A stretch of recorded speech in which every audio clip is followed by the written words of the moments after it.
Hello, and welcome back to Terror Tales of LA, the podcast. I'm your host, Adri Diaz. And I'm your other host, Quentin Riding. Where we talk everything horror related, Los Angeles related, all things that hopefully you like to listen to, because those are the two things we're probably going to talk about today. Yeah. But you know, it is a special time. Love is in the air. Love is stinking up There's the hallways. Yeah, everyone's windows are foggy. Ew. From the stank. The good stank, though. It smells like chili.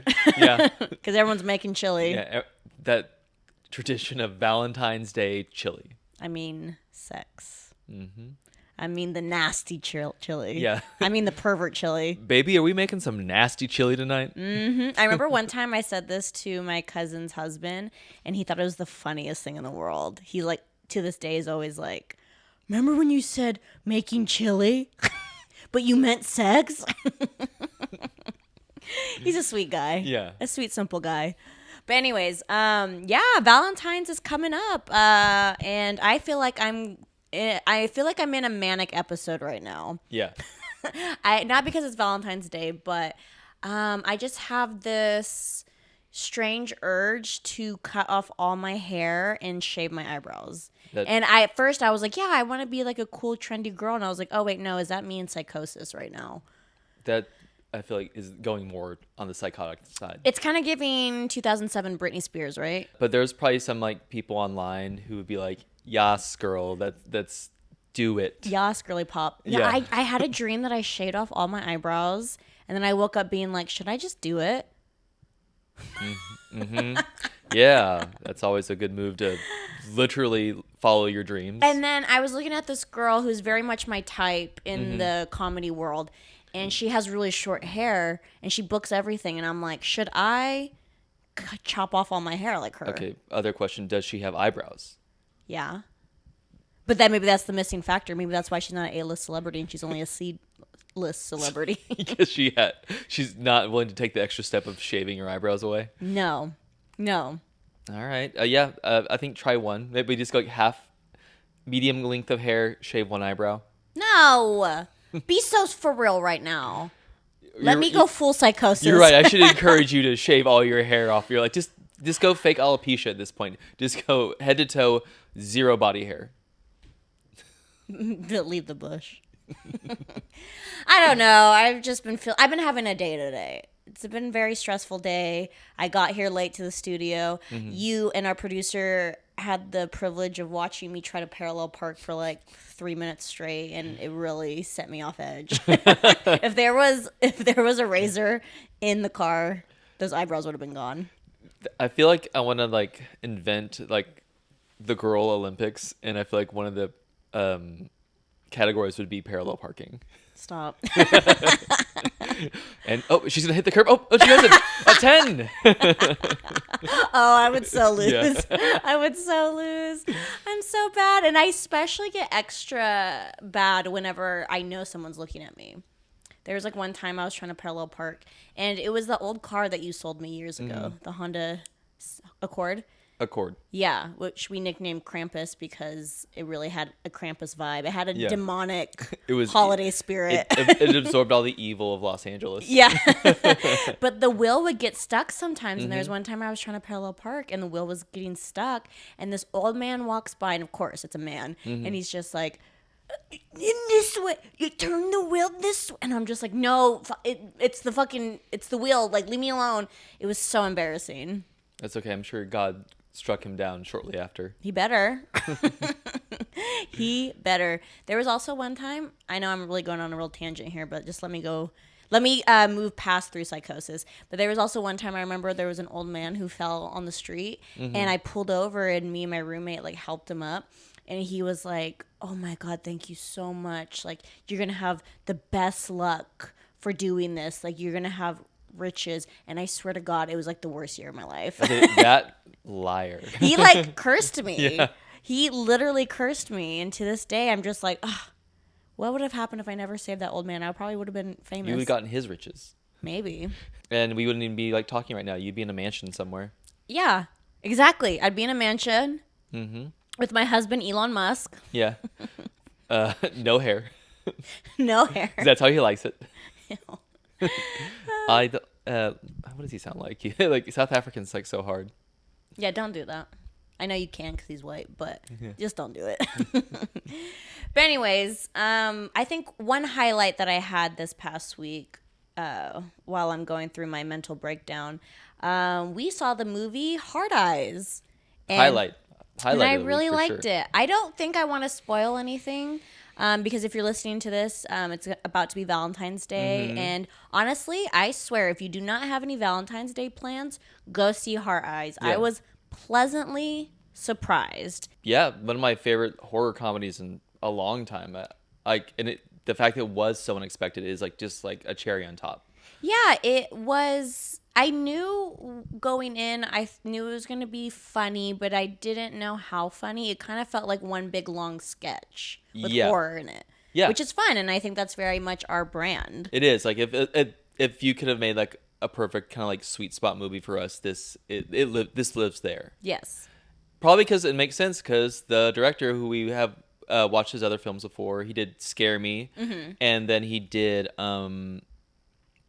Werewolves Within. Like he's like a former UCB sketch comedy improv guy. Right. And Quentin and I are UCB guys. Yeah. Big UCB guys. Yep.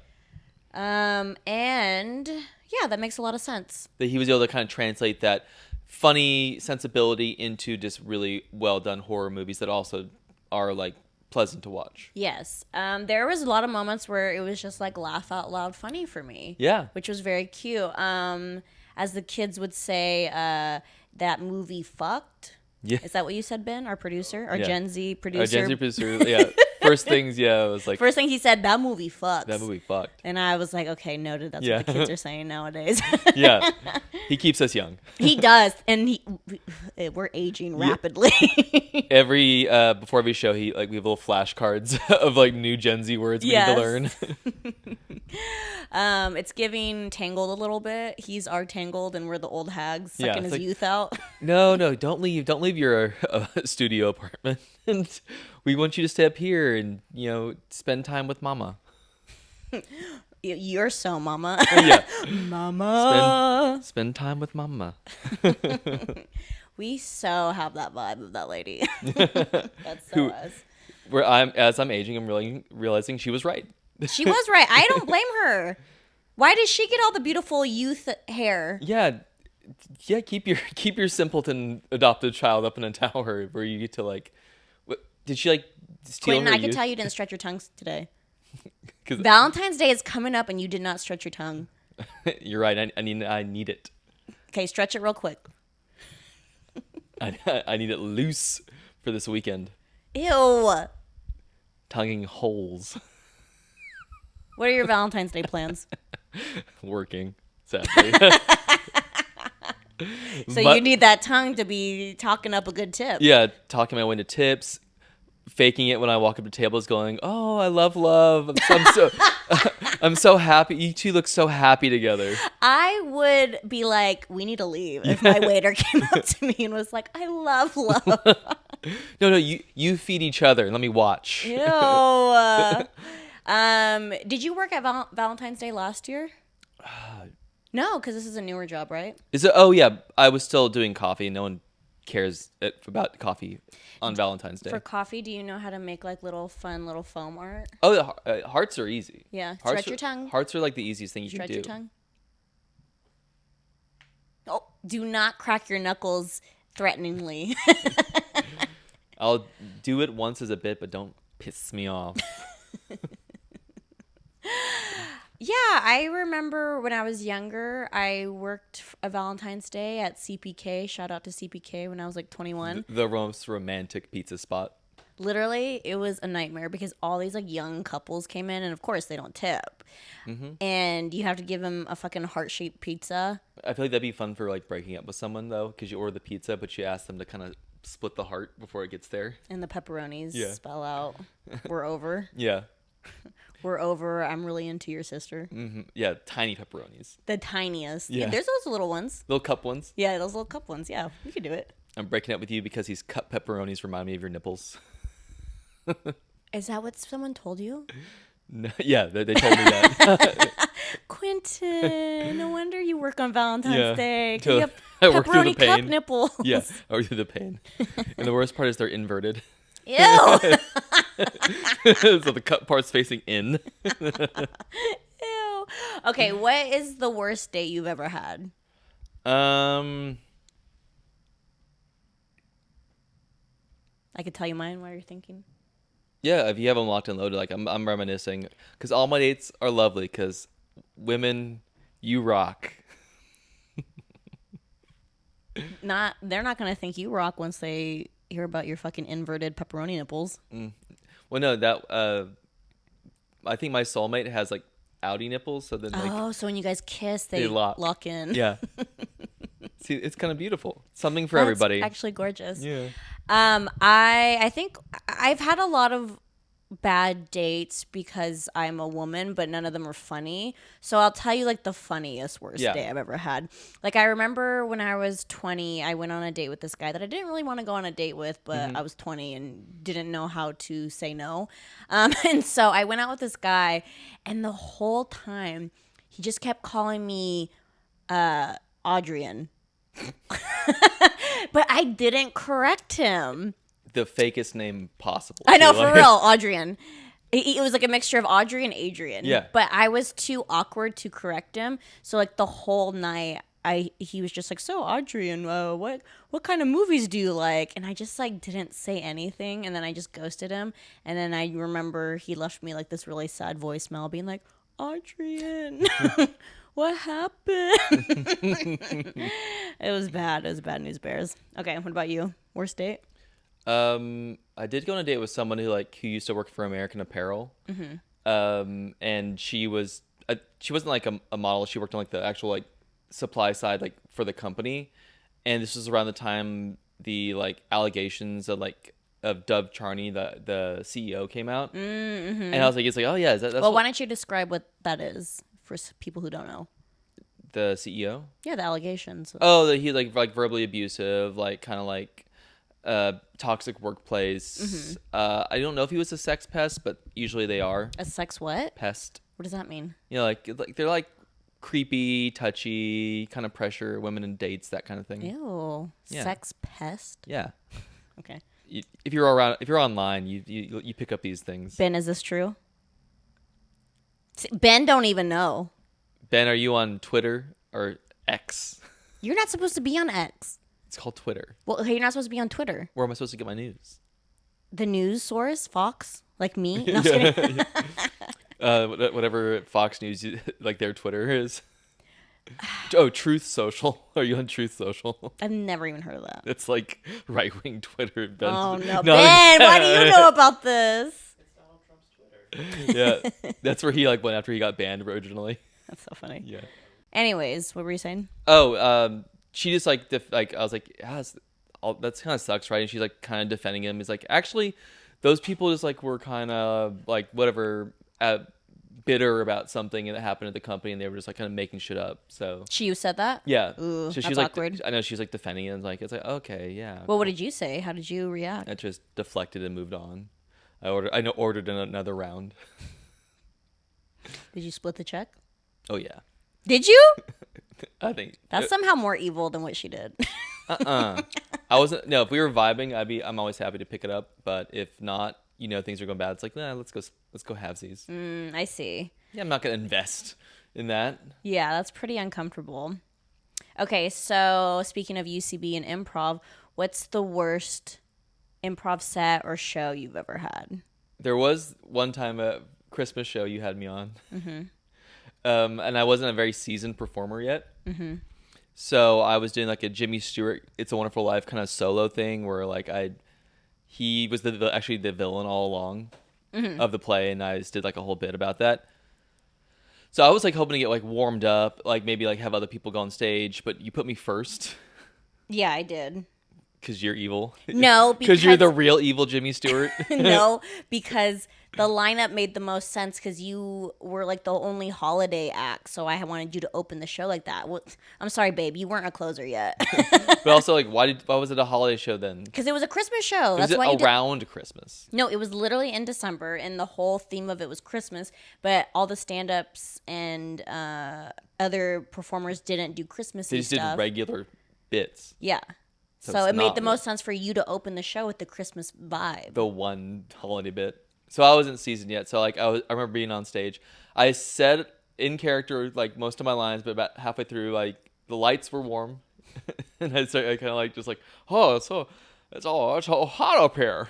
Did you have like that moment in a movie when you're like really scared and you hear like the ringing? The ringing. And your vision's getting blurry? Did you No, have that? I think it was more the heat from the lights. That was about it. But I never broke character, and I was very proud of that. After the fact, my one thing I could salvage from it. That's good. You did take your scarf off. I did get hot. Poor Quentin. I'm sorry. I think also your friends were in the audience. It's like, and I feel like they did, when I realized that, and they weren't just strangers. It's like, oh, I feel like they don't really like me.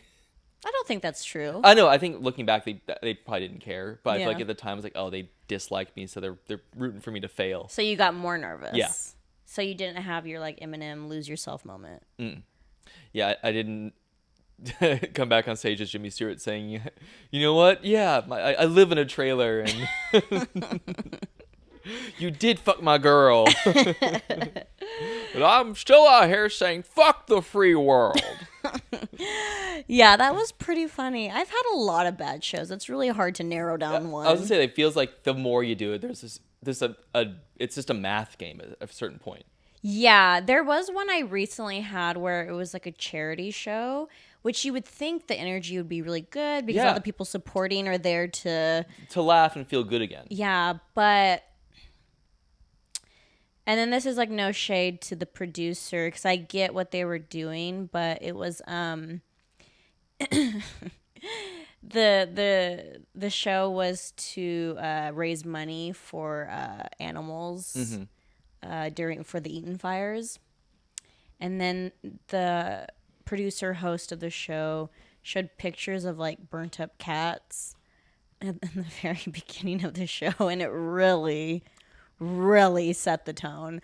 And the vibes were not good after that. You essentially start your show with like a Sarah McLachlan style like infomercial of like sad animals and go like, and who's ready to laugh? The vibes were putrid. You can't recover from that. No, they were so bad. And again, I understand it's like, yeah, like they want to raise money. They raised like over $1,000 for that show, which is great, but you didn't need to do the thing because everyone is already there. And we all have imaginations. Yeah. Like we know what these animals probably look like. Yeah. But, you know, speaking on that, cats are resilient, so they're probably better now with that $1,000 we made. I like to think so. I'd like to hope so, because I bombed so hard. I was like, this is not worth. They didn't like your little bits. It was just a weird show. Everyone was just on edge. No one was supporting one another. And, you know, that's like the first rule of improv is just like you have to have someone's back. Right. Everyone was really timid. No one was like making choices. It was the most like lackluster show, and I really think it's because everyone is just so uncomfortable after that. Yeah. So let's talk about the director, Josh Rubin. He was a UCB guy. I see him popping around everywhere. I almost was like, oh, I wonder if I could get him on this episode. And then I saw he had a lot of followers. And I was like, okay, he's actually a successful UCB guy, not just like a regular UCB I feel like he's guy. Like, I'm not even sure if he's originally an LA one. No, I think he's a New York guy. Yeah, who just kind of came over here and kind of like got everything going, but had probably some success. It built a community up first, then make the move. Because it feels like that is like a classic UCB thing. It's like a lot of the New York people come over after like 5 or 10 years, and they're just able to hit the ground running. I almost think I want to do that, but the opposite. Like I'm like, I wonder if I go to New York, if I'll all of a sudden like everything just like it works out.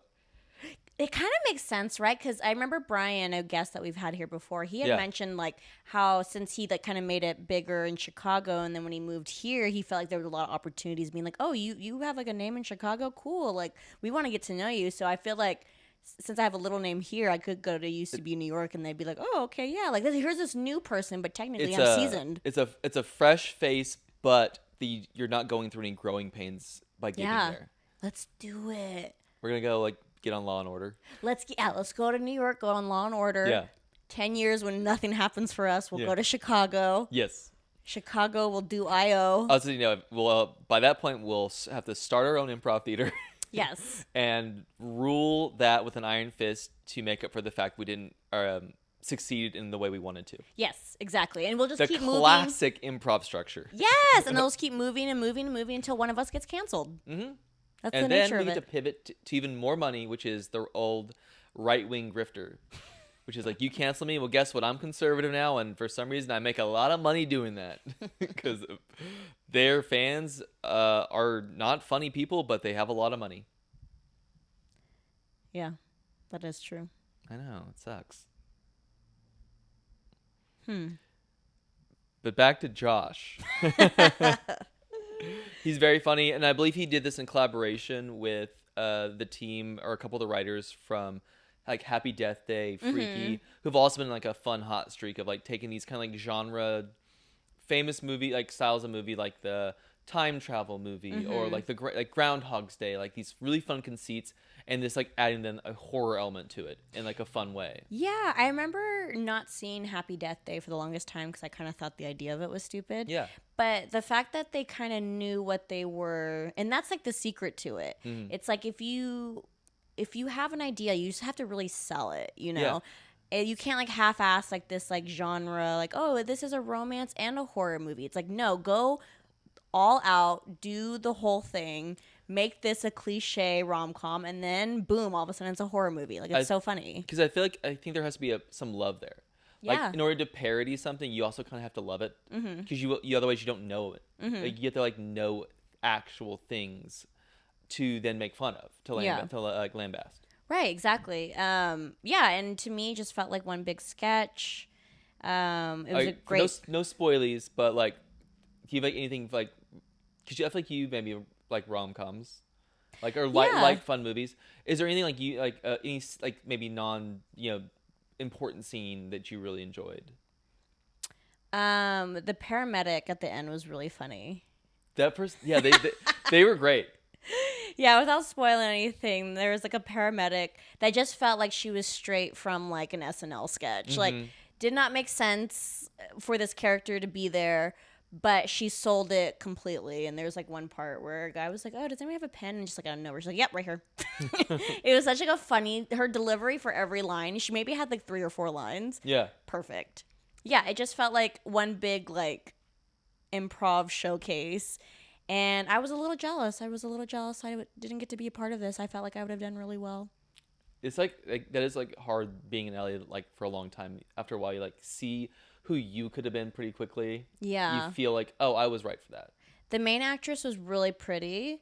Do you know her from anything? I do not recognize her. No, she was like kind of a little nobody. 'Cause A the other beautiful guy- nobody. Yeah. Because the other guy, he's like also very cute in a rom-com way.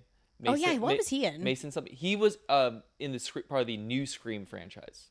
Okay, that's where I was trying to figure it out. I was like, where have I seen him before? And he was like so cute. Yeah, and there was like so many moments where I thought a twist was gonna happen and then it didn't happen, and that almost made it feel like that was a twist.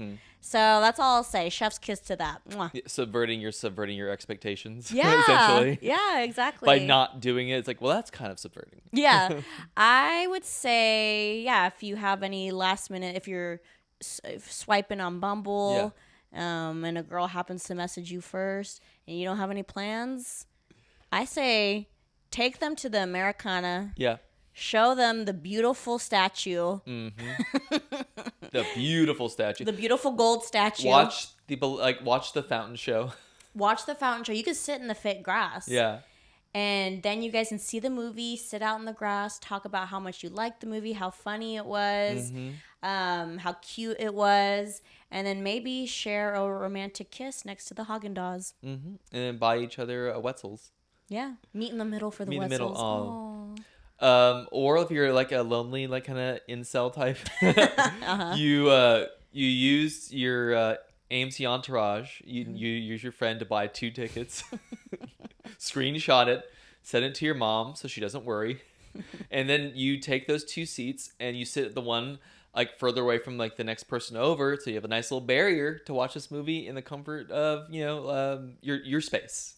It's so funny because Quentin did that. I did He that. so did that. I did not screenshot it and send it to your my mom. But you that's did make me use one of my AMC stubs for the week so that no one would sit next to you. Yeah. It was a 10 o'clock movie. I wanted to be left alone. I just wanted to enjoy the film. I gotta say, I think people who are not regular moviegoers, I forget like how much big of a deal it is to them. Because like they like bring all this, I see people bringing all this stuff like clearly from home, like blankets. They're dressed in pajamas. I'm like, it seems psychotic to me, but it's like, oh, they probably go to this maybe once or twice a year, and so it is like an event to them. What's wrong with jammies at the theater?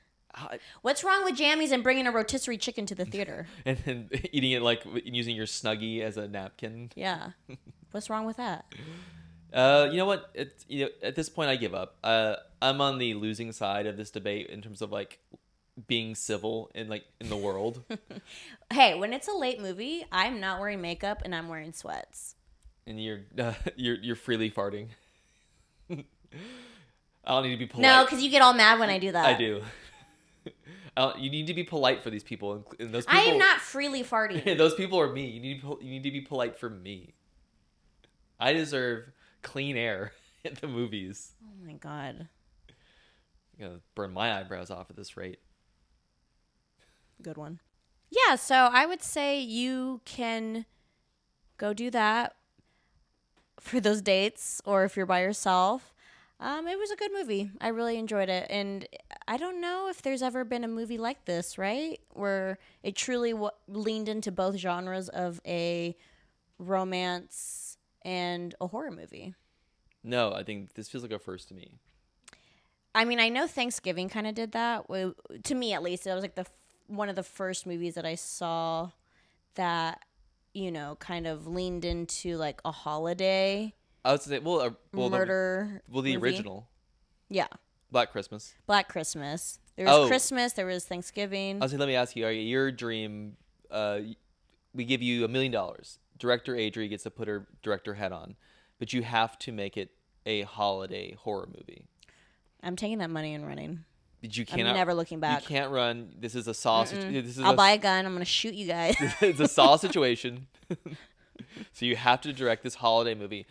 What's the holiday and what kind of horror do you make? I do not want to waste $1 million on a movie. I want to go get my lashes done.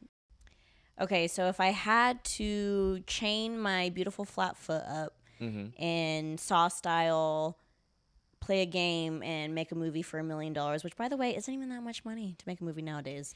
Isn't that crazy? Anyways, I'm not even going to get into it. But I would make my holiday horror movie would be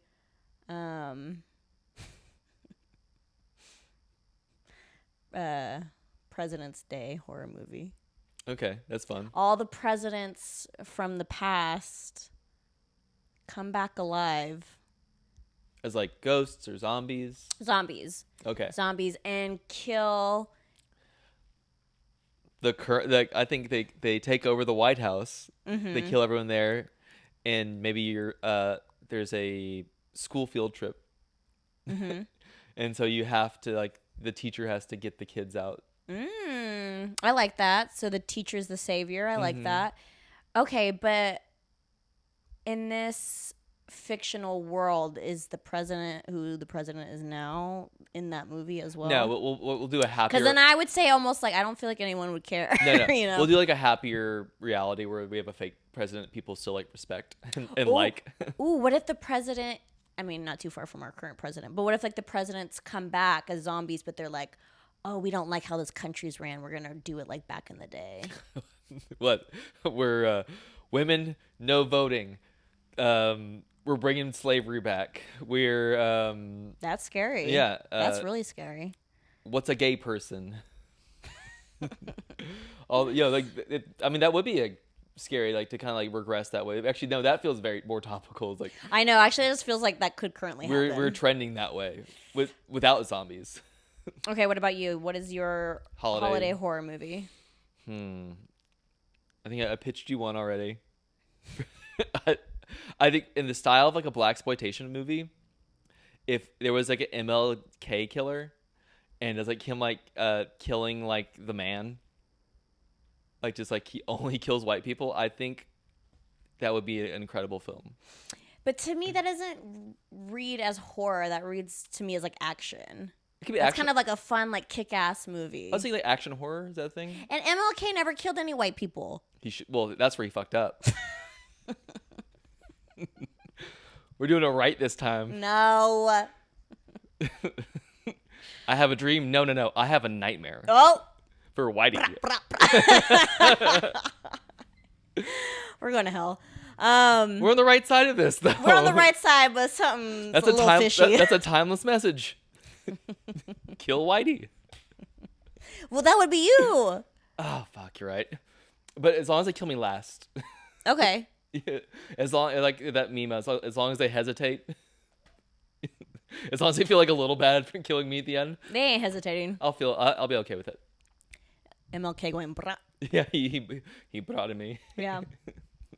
Okay, I like that. So MLK Day. What's your tagline for that? I mean, I think it was like, I have a dream. No, I have a nightmare. For, yeah. ... for Whitey. Or I have a dream. ... is your nightmare. Oh, my dream. ... is your nightmare. Yeah. I like that. Yeah. So stupid. Yeah. Groundhog's Day. We could do a Groundhog's Day killer. Yeah. But what would that mean? Would that mean he's just like a big giant gerbil who kills he's people? a little. I was thinking more like the groundhog in the sense like the movie with Bill Murray. It's a time loop. But you mean like a literal Groundhog's Day? Yeah. Oh, that'd be fun. Like more like a monster movie though. Ooh, yeah, that's fun. Like Tremors maybe. You know, because like you tunnel through the ground. Yeah. So yeah, and he has to be big. Mm-hmm. He has to be scary. And what he only comes out on, or if his shadow shows, He kills. Yes. He kills when he sees his shadow. Yeah. So as long as he doesn't see his shadow, you're safe for 6 more weeks. Okay, I do like that. Yeah. I do like that. Is there any other fun holidays? I just realized I don't think he meant to do it, but M. Night Shyamalan kind of did the perfect Arbor Day killer movie. Which one? The Happening, because the trees release pollen to make people kill themselves. Wait, what was that happening again? With like Mark Wahlberg. Have I seen that movie? I feel like a lot of people forgot it. Mark Wahlberg Was in a M. Night Shyamalan movie, and he so the conceit was like people start killing themselves and like no one can figure out why, and it turns out like the plants are like essentially retaliating against people. Like, you know, nature is fighting back, and so that in a way that is like the perfect Arbor Day movie, but like horror. Okay, interesting. Wait, you're telling me these plants are making us kill ourselves? That's really good. That's really good. You should be him for Halloween. Just be Mark Wahlberg. I did like that he got fake bald for his most recent movie, where he plays like a hitman on like a little plane. Oh, right. I don't know why he decided to be bald. It's like, yeah, maybe think he's in Psychosis too. he's like that's him like stretching his legs as an actor. It's like, I think for this one I want to be a bald guy. Oh, okay. Well, so I think those are like our like holiday movies. But I would love to, like, if anyone wants to, like, whenever we put this out, if anyone wants to pitch us, we're all ears. Yeah, should we make a holiday horror movie? I think so. Like, it feels like some of these have got to happen. They've got some legs. Yeah. I mean, that's just a fun genre. Like, there's a couple. Like, I thought of them more. Like, what New Year's Evil was one, I believe. Oh, I didn't see it, but that Y2K movie as well. Mm-hmm. I heard it was so bad I didn't even care to see it. Yeah, I heard it was bad. I would love to see let's open up to different like religions. I'd love to see like a Hanukkah themed killer. 8 crazy nights of violence. So we want to assume while saying that we mean no Jewish people are being harmed during this. No. Because that is very tricky water. But the killer is Jewish. Also, but then he's not killing a certain type of people either. Yeah. He's. You know what? We're gonna scrap this. We're gonna scrap it. We love the thought behind it, but I don't think there's any way going around this topic. Is there like Labor Day? It's a labor. What could the Labor Day? All the workers like go on strike. Yeah, rise up. they killing anyone wearing white, because famously you're not allowed to wear white after Labor Day. Okay, I like that. But then I feel like it's like an easy fix. That's the whole plot of the movie. Like, don't wear white. Got it. I'm just going through like months. Easter killer. There hasn't been an Easter I killer. was like, Jesus and the Easter Bunny team up. They're both pissed. Because everyone just keeps sinning. Yeah. And the price of eggs went up. The price of eggs went up, so the Easter Bunny is like pissed about that. Okay. And Jesus is pissed because of why he had to rise, because the crucifixion. Got it. Turns out he's not a big fan. No, worst day of his life, and that's all people remember him for. Wow, that would suck, just to be remembered for the worst day of your life. Yeah, that would be you on as Jimmy Stewart. Yeah, with the lights being thousands of years later, everyone like celebrates this. Celebrates you. And they buy each other gifts. Buy each other gifts of you. Yeah. With you taking your scarf off. My suffering. Poor guy. You were so nervous. And I'm cool as a cucumber now. Never get nerves. Except when you don't stretch that tongue out. All right, guys. Well, I think that's going to conclude our episode for today. We just want to wish you guys a happy Valentine's Day. Go see Hard Eyes. It's a really fun time. Support like a smaller indie, more indie picture. Wear a rubber. For everyone's sake. For everyone's sake, wear a rubber on Valentine's Day. Even if you're celebrating it alone. Quentin J. Writings. What? Okay. Sometimes it's nice to see that they still fit. Oh. All right, what Quentin said. Yeah. Stay safe and stay horny. Should that be our new tagline out? Yeah. Always stay safe. So no, maybe stay scared, stay horny.